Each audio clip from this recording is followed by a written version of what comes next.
જય ભીમ, જય સંવિધાન, જય ભારત। હું છું સામાજિક કાર્યકર્તા સાગર રાઠોડ। જોકે આ વિષય છે બાળમજૂરી। જે આપણે નાની ઉંમરમાં જે બાળકોને રમવાની ઉંમર હોય અને તેમને ભણવાની ઉંમર હોય, જેમને શિક્ષણ આપવાની ઉંમર હોય, ત્યારે તેમને આપણે મજૂરી કરાવીએ છીએ। જોકે આર્થિક પરિસ્થિતિની અંદર નબળા વર્ગમાં કે માતા પિતા ખૂબ જ અતિ ગંભીર પરિસ્થિતિમાં બાળકોને આવું કરાવતા હોય છે। જે આ વિષયની અંદર હું તમને સમજાવું છું। બાળક માનવીના જીવનનો સૌથી નિર્દોષ અને નિર્મળ અવકાશ છે, જ્યાં તેમના રમકડા અને તેમને રમતગમત હોવું જોઈએ।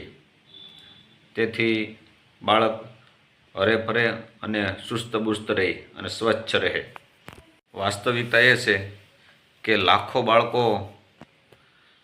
બાળમજૂરી રમકડા રમવાની જગ્યાએ બાળમજૂરી કરતા હોય છે।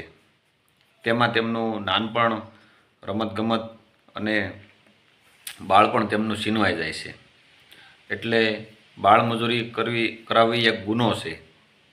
કલમ મુજબ બાળમજૂરી એ છે કે 14 વર્ષથી નીચેના બાળકો જેમના હક છીનવાઈ જાય છે અને તે પોતે કામ કરવા મજબૂર બને છે।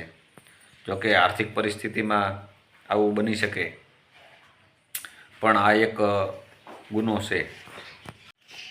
જેવા કે હોટલ છે, ખેતરો છે, કે કોઈ અલગ અલગ કામ છે જેમાં બાળકો પોતે કામ કરે છે અને તે બાળમજૂરીમાં 14 વર્ષની નીચેમાં ગણાય તો તેને બાળમજૂરીમાં ગણવામાં આવે છે। ગરીબી, અજ્ઞાનતા, બાળકોનો અભાવ કે માતા પિતાની મજબૂરી, આ બધુંય બાળમજૂરીમાં આવે છે। આ બધુંય બાળકને શિક્ષણથી, ભણતરથી દૂર રાખે છે અને માનસિકતા અને વધારે બાળક હેરાન થાય છે। માનસિક રીતે બહુ ખરાબ અસર પડે છે। નિર્દોષ મનની અંદર હિંસા અને ક્ષય જેવો અભાવ ઊભો થાય છે, જેથી બાળક ન કરવાનું કામ કરી દે, ન કરવાના જે ગુના હોય પ્રવૃત્તિ તે ગુનાઓ કરે છે। પછી જે આ શિક્ષણ વગરનું જે બાળક જે ઉછેર થાય છે તેની અંદર જે આગળ ક્યાંય પણ તે કામ કરી શકતું નથી અને કાંઈ આગળ તે કોઈ પ્રવૃત્તિ કરી શકતું નથી, જેમાં તે માત્ર ને માત્ર ગુનાહિત પ્રવૃત્તિને આધીન હોય છે। બાળકને ભવિષ્ય આપીએ, કામ નહીં।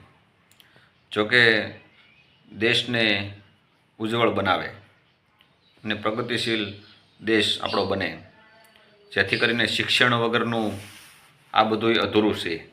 માટે હંમેશા શિક્ષણ કરવું ખૂબ જ જરૂરી છે અને બાળકને શિક્ષણ આપવું એ એક માતા પિતાની ફરજ બને છે। જોકે આર્થિક પરિસ્થિતિ નબળી હોઈ શકે, પણ એ પરિસ્થિતિ બાળકની મજૂરીથી કાંઈ વહી નથી જવાની, પણ તેને શિક્ષણ આપવાથી તે પરિસ્થિતિ જરૂર વહી જશે।